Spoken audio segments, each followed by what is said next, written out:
বেসামরিক প্রশাসনে চাকরি করা ফ্যাসিবাদের দোসরদের অপসারণ ও আইনের আওতায় আনতে সরকারকে আহ্বান জানিয়েছেন বৈষম্য বিরোধী কর্মচারী ঐক্য ফোরামের সভাপতি ও সাবেক সচিব এবিএম আব্দুস সাত্তার।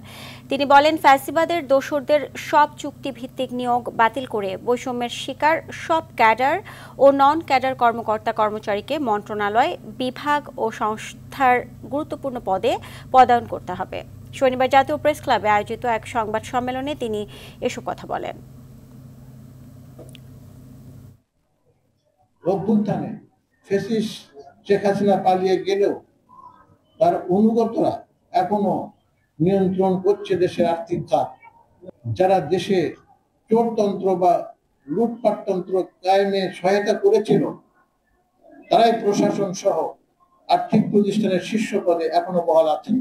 ইতিমধ্যে স্বৈরাচারের দোসর যেসব কর্মকর্তাকে সচিব পদমর্যাদায় বা সংস্থা প্রধান বা অন্য কোনো গুরুত্বপূর্ণ পদে পদায়ন করা হলে তা অবিলম্বে বাতিল করতে হবে।